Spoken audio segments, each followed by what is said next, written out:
নমস্কার বন্ধুরা, স্বাগতম জানাই ম্যাথ জেন্ট্রা চ্যানেলে।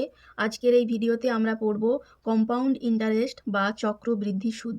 একদম বেসিক থেকে অ্যাডভান্স লেভেল পর্যন্ত পড়ব। সমস্ত গুরুত্বপূর্ণ সূত্র এবং সাথে সাথে তাদের কিছু এক্সাম্পলও দেখে নেব। এই ভিডিওটা শেষ পর্যন্ত দেখলে কম্পাউন্ড ইন্টারেস্টের আর কোনো ভয় থাকবে না। তাহলে চলো শুরু করি। আগে আমরা জেনে নেব যে কম্পাউন্ড ইন্টারেস্টটা কী। বন্ধুরা, সিম্পল ইন্টারেস্টে সুদ হয় শুধু মূল টাকার ওপর, কিন্তু কম্পাউন্ড ইন্টারেস্টে সুদ হয় মূল টাকা প্লাস আগের সুদের ওপরও। এই কারণেই একে বলা হয় চক্রবৃদ্ধি সুদ।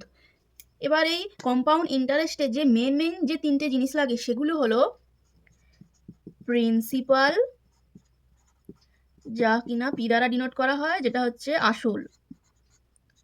আসল টাকা। রেট অফ ইন্টারেস্ট, যাকে কিনা আর দ্বারা ডিনোট করা হয়, যেটা বাংলায় বলে সুদের হার।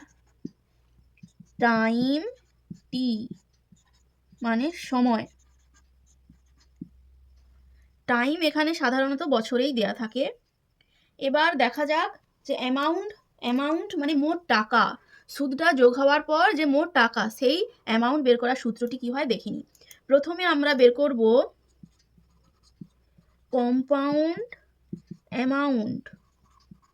অ্যামাউন্ট ফর্মুলা, যেটা কিনা আমরা বের করব ইয়ারলি। সেটা হচ্ছে আমরা অ্যামাউন্টটা এ দ্বারা ডিনোট করি। এ সমান P into 1 plus R by 100 to the power T. একটা এক্সাম্পলের মাধ্যমে ব্যাপারটা বুঝে নিই।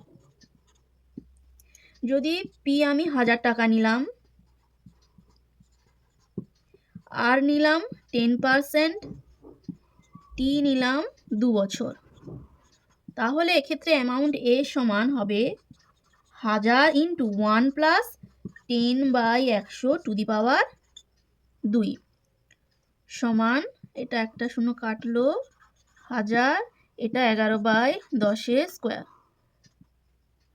1000 ইন্টু 121/100, দুটা শূন্য কাটলো, বেরোলো 1210, মানে 1210 টাকা বেরোলো অ্যামাউন্টের পরিমাণটা। এবার কম্পাউন্ড ইন্টারেস্ট বের করার ফর্মুলাটি দেখে নিই। কম্পাউন্ড ইন্টারেস্ট, যেটাকে কিনা আমরা সিআই দ্বারা ডিনোট করি, সেই ফর্মুলাটি হলো এ মাইনাস পি, মানে অ্যামাউন্ট মাইনাস আসল। একটা এক্সাম্পল দেখে নিই। আগের এক্সাম্পলটাই নিলেই আমাদের এটা বেরিয়েছিল 1210 টাকা, আর পিটা ছিল 1000 টাকা। তাহলে এক্ষেত্রে কম্পাউন্ড ইন্টারেস্ট মানে চক্রবৃদ্ধি সুদ সিআই, সেটা বেরোবে 1210 মাইনাস 1000 সমান 210 টাকা। তাহলে এক্ষেত্রে 210 টাকাটাই হচ্ছে আমার সুদ। এবার দেখে নেব যে হাফ ইয়ারলি কিভাবে কম্পাউন্ড ইন্টারেস্টটা ক্যালকুলেট করতে হয়। মানে যদি দেয়া থাকে 6 মাস অন্তর যদি সুদ হয়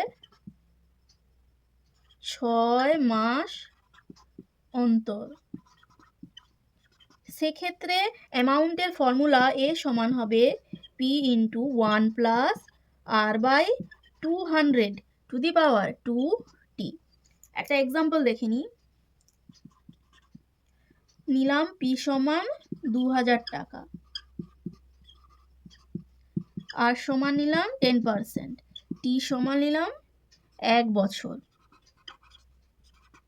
এক্ষেত্রে যদি আমরা হাফ ইয়ারলি মানে 6 মাস অন্তর যদি আমরা কম্পাউন্ড ইন্টারেস্টটা কাউন্ট করি, তাহলে অ্যামাউন্ট এ সমান হবে পি মানে 2000 ইন্টু 1 প্লাস আর বাই 200 মানে 10/200 টু দি পাওয়ার 2t। এবার টি আমার 1 মানে এখানে 2 হবে। এবার বের করি 2000 ইন্টু 21/20 স্কোয়ার সমান 2000 ইন্টু 21 স্কোয়ার মানে 441/400। এবার কাটলাম 4 5 20 সমান 5 একে 5, 5 4 20, 5 4 20, 2 22। এটা বেরোবে অ্যামাউন্টটা যদি আমার কম্পাউন্ড ইন্টারেস্টটা হাফ ইয়ারলি কাউন্ট হয়। এটা তাহলে অ্যামাউন্ট বেরোলো।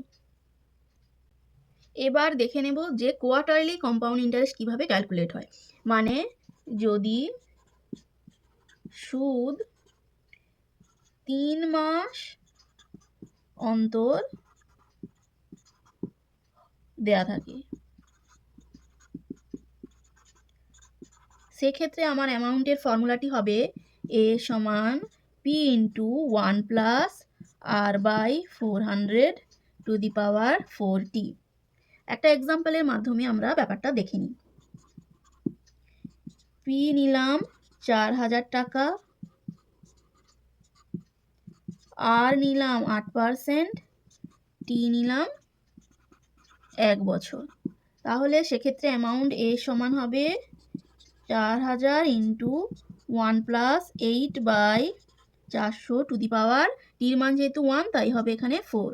এবার কাটলে হয় 50 সমান 4000 into 51 by 50 to the power 4 সমান বেরোলো 4000 into 51 into 51 into 51 into 51 by 50কেও আমরা 4 বার লিখে নিলাম। এবার কাটলে হয় 3 সমান আমার হবে প্রায় নিয়ারলি ইকুয়াল টু 4329 টাকা। এরকম অ্যামাউন্ট আমার বেরোলো। এবার কিছু এক্সাম টিপ দিয়ে দিই। যেমন এই কম্পাউন্ড ইন্টারেস্ট অঙ্কে আগে অ্যামাউন্টটা বের করবে, তারপর কম্পাউন্ড ইন্টারেস্টটা বের করবে। পাওয়ার থাকলে স্টেপ বাই স্টেপ আস্তে আস্তে ধরে ধরে করবে। হাফ ইয়ারলি এবং কোয়ার্টারলি দেখে তারপরে সেই অনুযায়ী ফর্মুলাটা লাগাবে। আজকের এই ভিডিওতে আমরা শিখলাম কম্পাউন্ড ইন্টারেস্ট কী, এর কিছু সূত্র এবং প্রতিটা সূত্রের এক্সাম্পল। ভিডিওটা হেল্পফুল লাগলে লাইক করো, কমেন্ট করো, সাবস্ক্রাইব করো ম্যাথ জেন্ট্রা চ্যানেলকে। ধন্যবাদ। Happy learning.